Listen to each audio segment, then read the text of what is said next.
যারা বুঝের মানুষ তারা কিন্তু প্রত্যেকেই বোঝেন, মানে বিশেষ করে যারা আন্তর্জাতিক খবরগুলো দেখেন আমার মাধ্যমে, বিশেষ করে রাশিয়া, ইরান, ইউক্রেন বা আরো বিভিন্ন ইস্যুতে যারা নিউজ দেখেন, ইরানের সাথে এক সময়ের চিরমিত্র 1970-এর দশকে বর্তমান যে নির্বাসিত মার্কিন যুক্তরাষ্ট্রে বসবাসকারী ইরানের সাবেক যে রাজতন্ত্র এক ধরনের কাজ করতো তখন, রাজা পেহলভির তৎকালীন সময়ের, তো তার যে ছেলে, ওনার নাম ছিল শামসুদ্দিন রাজা পেহলভি, আর এখন যিনি আছেন রাজা পেহলভি, ওনার ছেলে।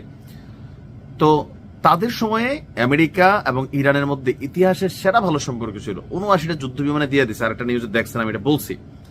কেন এই শত্রুতাটা হইল? যখন সরকারের পরিবর্তন হলো, ইসলামিক রিপাবলিক স্টেট তৈরি হলো, এই সরকার প্রথম থেকেই একটা দিকে মনোযোগ দিছে, উত্তর কোরিয়ার মতন।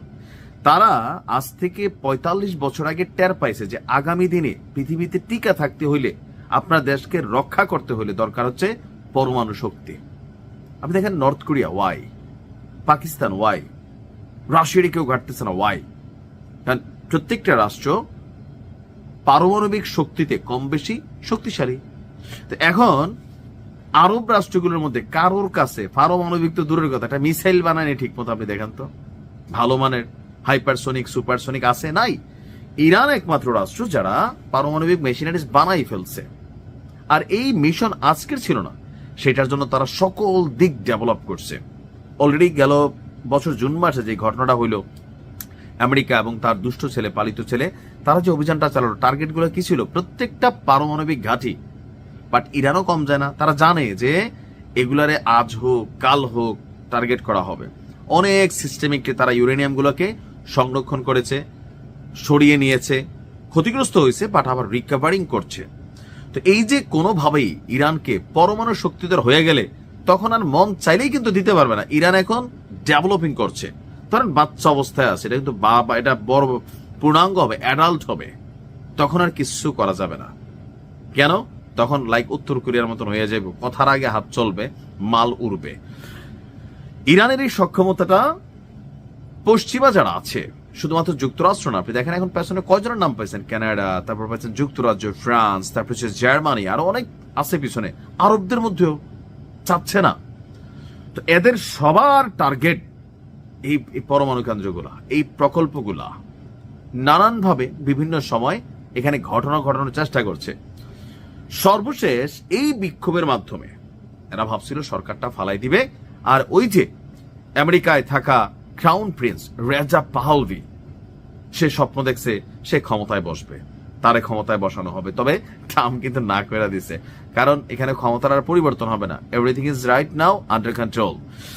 তো ক্ষমতায় গেলে ইরানের সামরিক খাতে পরমাণু কর্মসূচি যেটা আছে এটা বন্ধ করে দিবেন। এখান থেকে কিন্তু ব্যাখ্যা গেছে, এটা ইরানকে বিশ্বাস করেন আল্লাহ একটা গায়েবী মদত ছিল, এই লোক মুখ থেকে বলে গেছে। আচ্ছা, বাংলাদেশে যদি পরমাণু শক্তি নিয়ে কাজ হয় আপনি কি খুশি না? আমি কিন্তু খুশি, কারণ আমি চাই আমার পাওয়ারফুল অ্যাক্টিভিটিস, আমার রাষ্ট্রের শক্তি মেরুদণ্ড, তোমাকে থাবাতে, তোমাকে বর্ডারে মানুষ মারে, তোমাকে জেলে ধরে নিয়ে যায়, আর আমরা শুধু বৈশা তাল্লুয়া চাটি, আমরা কিছু করতে পারি না, কারণ ওটা জানি আমরা দুর্বল। ফাকনা কথা বলা ছাড়া জাতি হিসেবে বাঙালি একটা গুণ লইয়া জন্মায়, ফাকনা কথা, এটা আমরা বলতে পারি। হ্যাঁ, আচ্ছা, তো এখন এই যে তিনি এটা মুখ ফসকে বইলা ফেলছেন রাজা পেহলভি, যে আমি যদি ক্ষমতায় যাই তাহলে ইরানের পারমাণবিক কর্মসূচি বন্ধ করে দেব। সাথে সাথে ইরানের কিন্তু সচেতন জনগণ বুঝা গেছে খেলা তো অন্য জায়গায়।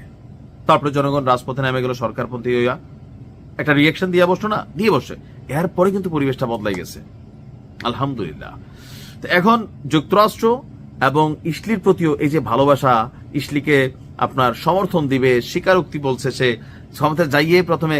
তো ইরানের জনগণ কি দেখতেছে যে আরে এই বিক্ষোভ তো আমাদের ছিল, আমাদের ভিতরে, এটা কই থেকে কই গেল,